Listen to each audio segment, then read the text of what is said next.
What if the flavors that define Italian cooking, Indian cooking, Chinese cooking, and American cooking were not invented by any of those cultures? What if one country quietly gave the entire world its pantry and never got the credit? Today on Recipe Lab, we are breaking down 10 foods the world took from Mexico, made famous, and forgot to mention where they came from. In the 10th place, al pastor flips the script on culinary credit. The vertical spit, or trompo, that spins marinated pork in taquerias across Mexico owes its life to late 19th century Lebanese immigrants who brought shawarma to Puebla. Lamb became pork, pita turned into corn tortillas, and pineapple, a Mexican twist, crowned the whole invention. By 1938, Puebla newspapers advertised shawarma-style tacos, but the dish's Middle Eastern DNA vanished from menus as al pastor exploded onto the street food scene. Today, it accounts for up to a fifth of all taco sales nationwide, yet global food guides rarely mention its immigrant roots.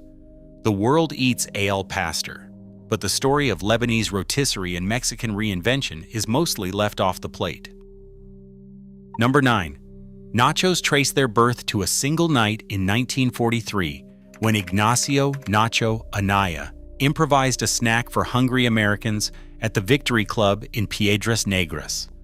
A plaque in the border town still marks the spot, but the world rarely remembers the man behind the name. Nachos especiales, just fried tortilla triangles, cheese, and jalapenos, crossed the Rio Grande and landed in a 1954 Texas cookbook. Then, in 1976, Frank Liberto's shelf-stable cheese sauce transformed nachos into a stadium sensation at Arlington, Texas. Today, nachos anchor a $5 billion U.S. snack market, yet neither Anaya's family nor his hometown ever saw a share of the profits. One man's border town invention became a global concession juggernaut, while the credit and the cash slipped quietly away. 8th place. Caesar salad owes its global fame to a single night in Tijuana, July 4th, 1924, when Italian-Mexican restaurateur Cesar Cardini improvised for a crowd of cross-border revelers. Family ledger entries, still preserved in the Cardini archive, record the day romaine, parmesan, raw egg, and Worcestershire sauce came together as a tableside spectacle. Anchovies? The original recipe left them out, and that triggered a debate that still splits food historians, with some arguing Cardini relied on the hidden anchovy punch of Worcestershire, while American adaptations added fillets for extra umami. By 1937, the recipe had migrated into U.S. print, and today Caesar salad dressing drives a $3.4 billion global market. Yet menus from New York to Tokyo rarely hint at its Mexican birth certificate or the multicultural chain of ingredients that made it possible. Number 7. Fajitas started as a survival meal for Mexican vaqueros on the South Texas range. Skirt steak, the least desirable cut, was tossed to ranch hands as pay. Tough, gristly, and overlooked by cattle bosses. King Ranch ledgers from the late 1800s record these beef strips cooked over mesquite fires, seasoned with little more than salt and smoke. For decades, fajitas stayed off restaurant menus, dismissed as peasant food. Then, in 1969, margaritas in San Antonio flipped the script, serving sizzling fajita platters to a new crowd at a premium price. What was once a laborer's throwaway became a $12 billion Tex-Mex sensation, rebranded and commercialized far from the dusty cattle drives where it began. The story of fajitas is a case study in culinary inversion, where the food of the marginalized becomes a goldmine for someone else, and the original hands are left out of the picture. Number 6. Chocolate began as a sacred drink in the hands of the Olmecs, centuries before the first European ever tasted sugar. Archaeologists have traced cacao residue in ceremonial vessels from La Venta, dating back to around 1500 BCE. For the Aztec elite, cacao beans were not just a luxury, they were currency, and the bitter, spiced beverage called xocolotl fueled rituals and royal banquets. Aztec codices show cacao as tribute, a symbol of power and wealth. Spanish conquistadors like Hernán Cortés wrote home about the bitter water of the New World, marveling at its allure and mystery. But the story does not end in the temples of Tenochtitlan. When Spanish merchants brought cacao to Europe, they added sugar, cinnamon, and milk, transforming a sacred indigenous drink into the sweet confection that would sweep the globe. By the mid-16th century, chocolate had become a commercial obsession in Seville, and its indigenous roots faded into the background. Today, the global chocolate industry is worth $130 billion, yet the story behind every bar and bonbon rarely credits the Olmec or the Aztec. The world devours chocolate as a universal pleasure, but the origin story, one of ritual, colonization, and reinvention, remains largely unacknowledged.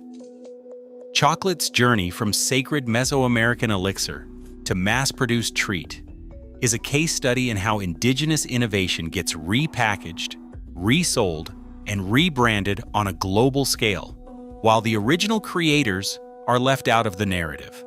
If you're finding these hidden histories eye-opening, now is the perfect time to subscribe for more stories that challenge what you think you know about the foods on your plate. Number 5. Corn stands as the backbone of Mexican civilization, and by extension, the entire world. Archaeobotanical digs in the Balsas River Valley have traced maize's transformation from wild teosinte to a staple crop nearly 9,000 years ago, a feat that rewrote the future of agriculture. But the true genius lay not just in growing corn, it lay in making it safe to eat. Indigenous cooks pioneered nixtamalization, soaking kernels in alkaline water to unlock niacin and prevent deadly deficiency diseases. The Spanish colonizers spread corn across the globe, but they left that process behind. The result was pellagra outbreaks across 19th century Europe and the American South. Populations relying on untreated corn suffered from skin lesions, dementia, and death. That proved that missing a single step in the food chain can devastate entire societies. Today, the United States produces about 35% of the world's corn, yet the original Mexican technology that made the grain truly nourishing often goes unmentioned. Modern food systems have built empires on corn, yet the story of nixtamalization and the indigenous knowledge that underpins it remains buried beneath the surface. Corn is not just a crop. It is a 9,000-year-old lesson in survival, innovation, and the cost of forgetting where your food comes from. Number 4. Guacamole carries a name and a recipe straight from the Aztec Empire into the heart of the modern snack economy. The word itself, aguacamole, appears in the Codex Mendoza, describing a sauce of mashed avocado, chilies, and tomato served to rulers long before the Spanish set foot in Tenochtitlan. Fast forward to today, and guacamole is no longer just a noble delicacy. It is a commercial juggernaut. The U.S. guacamole market clocks in at $500 million a year, with Super Bowl Sunday alone devouring 120 million pounds of the stuff. The recipe's bones have not changed, but the context has. What began as a sacred Aztec sauce now fuels a global party dip frenzy, its indigenous origins all but erased behind the green tidal wave of chips and televised touchdowns. Coming to the top 3, pozole is a dish with a survival story written in blood and broth. Archaeological hearths at Teotihuacan reveal traces of hominy and maize, evidence that this ceremonial soup was already simmering in ancient Mexico, long before Spanish ships appeared on the horizon. But with conquest came suppression. In 1570, Friar Bernardino de Sahagún recorded the colonial ban on blood-based pozole, a dish once central to Aztec ritual. The Spanish outlawed its indigenous form and forced a transformation. Pork replaced forbidden ingredients, and pozole was reborn as a staple of family gatherings, not festivals of the gods.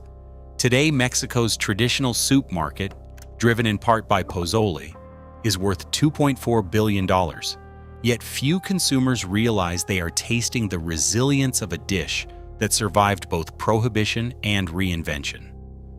The world slurps pozole, but the story of its ritual origins and colonial rebirth is rarely served alongside. Number 2. Mole Negro stands as Mexico's masterwork of culinary labor, a sauce born from the cloisters of Puebla's convents in the 17th century, where nuns orchestrated a synthesis that would challenge even the most ambitious French chefs. In 1697, a manuscript from the Convento de Santa Rosa recorded a recipe that called for 36 distinct ingredients, an inventory that reads like a spice merchant's ledger: dried chilies, cacao nibs, toasted seeds, cinnamon, cloves, plantain, and masa de maize, each pounded by hand and coaxed into a midnight black sauce. The process could stretch over 3 days, demanding not only time but a communal choreography of grinding, roasting, and stirring. Yet today the mole market is dominated by jarred shortcuts and powdered blends, an industry worth $1.8 billion that shrinks centuries of artisanal knowledge into a shelf-stable paste. Interviews with moleras in Puebla reveal a bitter irony. While the world douses chicken in commercial mole, the original convent manuscripts gather dust, and the hands that once crafted these sauces see little of the profit. Mole Negro is more than a recipe. It is a testament to fusion under colonial rule, and a reminder that the world's most celebrated flavors can be traced back to a kitchen where credit and compensation rarely reach. Chimichanga was first named in a 1925 Tucson paper. It sprang from Monica Flynn's kitchen mishap, a deep-fried burrito with a Spanish name, and today it is a Tex-Mex icon worth $1.1 billion. Across all 10 foods, one pattern is undeniable. Mexico's genius flavors the world, yet its culinary authorship is constantly rewritten, erased, or sold off. Behind every international classic lies a story of migration, appropriation, and forgotten credit. Food isn't just history, it's contested memory. Subscribe for more untold stories.